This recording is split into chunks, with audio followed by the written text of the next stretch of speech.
Transportasi umum adalah alat angkutan yang menyangkut keselamatan banyak orang di dalamnya. Seharusnya kualitas alat transportasi umum dan awak yang mengoperasikannya harus di atas rata-rata. Karena di tangan mereka lah nyawa ratusan bahkan ribuan orang bergantung. Namun sesempurna apapun alat transportasi itu, ada saja faktor yang menyebabkan kecelakaan terjadi.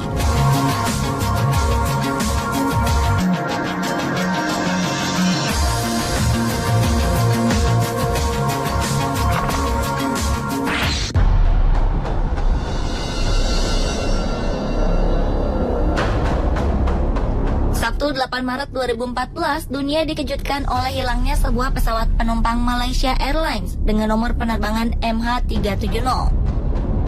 Pesawat ini menghilang ketika dalam perjalanan dari Kuala Lumpur menuju Beijing di malam hari. Hilangnya pesawat ini membuat publik teringat sebuah peristiwa yang mirip yang terjadi pada 1 Juni 2009, yaitu kecelakaan Air France 447. Pesawat penumpang milik Perancis ini berangkat dari Rio de Janeiro, Brazil di malam hari dan rencananya akan mendarat di Paris, Perancis. Pesawat MH370 membawa 239 orang, termasuk penumpang dan awak pesawat. 7 orang diantaranya adalah warga negara Indonesia. Sementara itu, pesawat Air France 447 membawa 228 orang penumpang dan kru pesawat. Jika keduanya sama-sama tidak sempat mengirim sinyal darurat sebelum hilang dari pantauan radar, tapi untuk MH370, pesawat justru diduga sengaja menghindari radar, bahkan sampai melakukan manuver zigzag.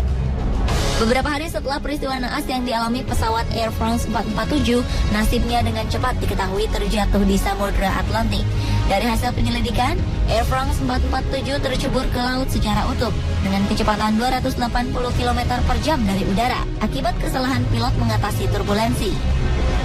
Kabarnya, pilot menaikkan hidung pesawat hingga kecepatan pesawat tidak cukup untuk mempertahankan gaya angkat yang memadai.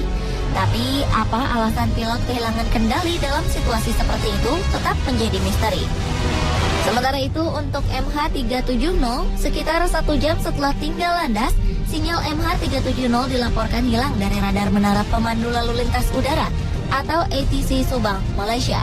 Berbagai spekulasi pun muncul, mulai dari pembajakan karena pesawat diduga membelok arah.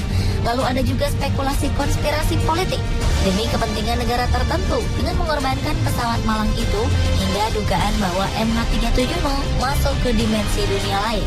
Hingga kini, kemana dan apa yang sebenarnya terjadi dengan MH370 masih menjadi misteri. Sejauh ini diperkirakan penerbangan MH370 berakhir di Samudra Hindia.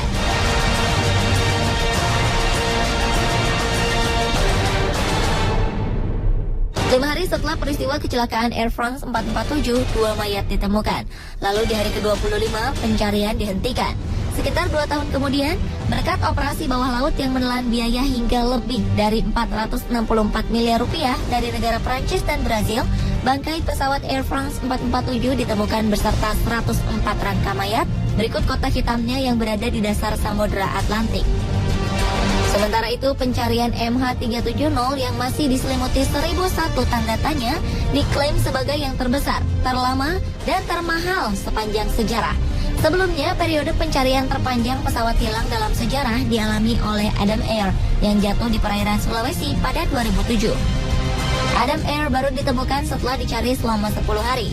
Menurut para ilmuwan dan analis, biaya untuk menemukan MH370 diperkirakan 10 kali lebih mahal dari pencarian pesawat Air France dengan jumlah 27 negara yang turut serta mencarinya.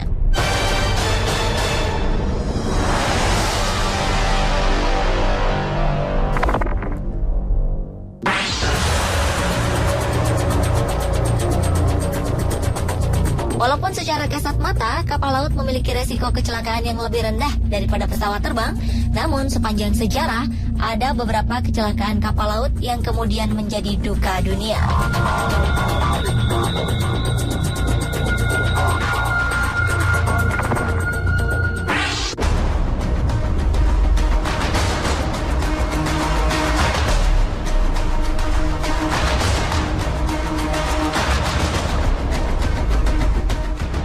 Kapal Titanic, MV Donna Pass, dan Tampomas kedua pernah mengalami kecelakaan yang kemudian tercatat sebagai yang terparah di dunia. Kapal Titanic mengalami kecelakaan pada 15 April 1912. kapal penumpang Super Britannia Raya yang tenggelam di Samudra Atlantik Utara itu menabrak gunung es saat akan berlayar dari Southampton, Inggris ke New York City, Amerika Serikat. Malang, kapal yang diklaim pembuatnya tidak akan bisa tenggelam ini celaka karena kesalahan manusia. Sang kapten kapal mempercepat waktu pelayaran dengan menambah kecepatan Titanic sampai ke titik maksimal untuk mengejutkan media. Namun sayang, saat berhadapan dengan gunung es, kapal megah itu tidak sempat menghindar, hingga bagian depan kapal menabrak gunung es dan merobek sebagian badan kapal.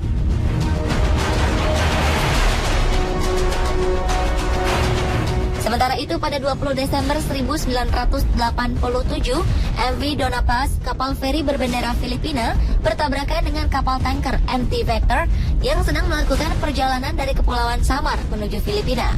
Kapal tanker yang membawa 8.800 barel minyak itu pun langsung terbakar beberapa saat setelah bertabrakan.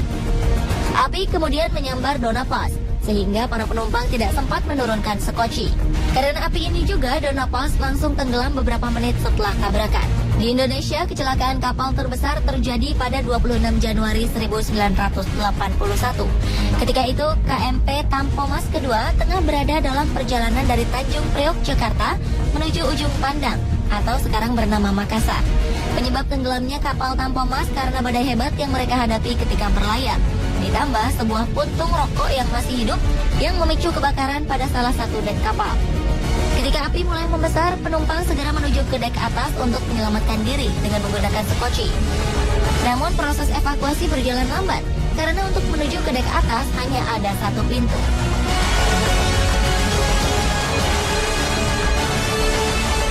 Pada kecelakaan Titanic, 1.514 orang tewas dari 2.224 penumpang. Memang jumlah korban selamat dari kapal yang diklaim oleh pembuatnya tidak akan tenggelam ini mencapai 1.178 orang. Namun untuk ukuran kapal canggih di masanya seperti Titanic, seharusnya korban yang selamat bisa lebih banyak. Hal ini terjadi karena jumlah sekoci yang disediakan di kapal mewah itu hanya berkapasitas sepertiga dari jumlah seluruh penumpang. Sementara itu pada tragedi yang dialami kapal MV Donna Paz, jumlah korban yang tewas mencapai 4.375 orang. Padahal kapasitas maksimum kapal hanya 1.518 orang. 21 orang korban selamat karena bisa berenang menjauhi kapal. Dan saat itu tidak ada waktu untuk menurunkan sekoci penyelamat. Pada KMP Tampomas kedua, kapal ini membawa puluhan kendaraan bermotor dan 1.442 orang yang terdiri dari penumpang dan awak kapal. 753 orang berhasil diselamatkan, sementara sisanya tewas tenggelam bersama kapal yang terbakar, termasuk nakoda kapal yang bernama Kapten Abdul Rifai. Jumlah penumpang memang tidak melebihi kapasitas maksimal dari kapal Tampomas kedua, walaupun ada beberapa orang yang berstatus penumpang gelap. Dilihat dari jumlah korban yang tewas, kapal Donna Paz masih menjadi kecelakaan kapal laut terbesar sepanjang sejarah dunia.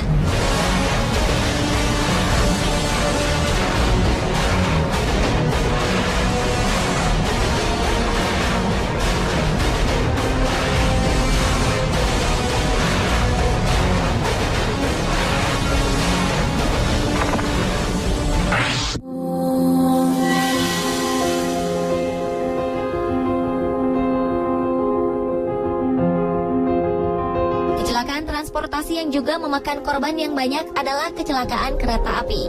Yang pertama adalah tragedi Firozabad di India. Sebanyak 200 orang tewas akibat kecelakaan ini. Lalu tragedi yang tidak kalah mengenaskan adalah tragedi Est di Jerman. Korban tewas berjumlah 101 orang, sedangkan korban luka-luka berjumlah 88 orang. Tragedi Firozabad melibatkan dua kereta, yaitu Kalindi Express dan Purushottam Express yang sedang melaju di daerah Firozabad.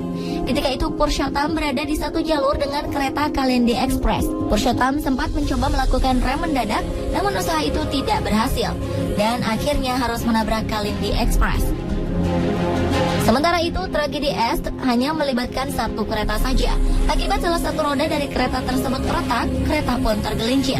Karena jenis kereta naas ini adalah kereta cepat, masinis pun kehilangan kendali ketika kereta tergelincir.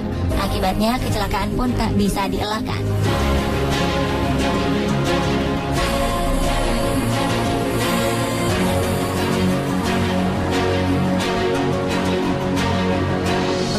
itulah beberapa kasus kecelakaan transportasi terbesar sepanjang sejarah. Semoga semua pengalaman ini menjadi masukan bagi pengelola transportasi umum dan para pengendaranya.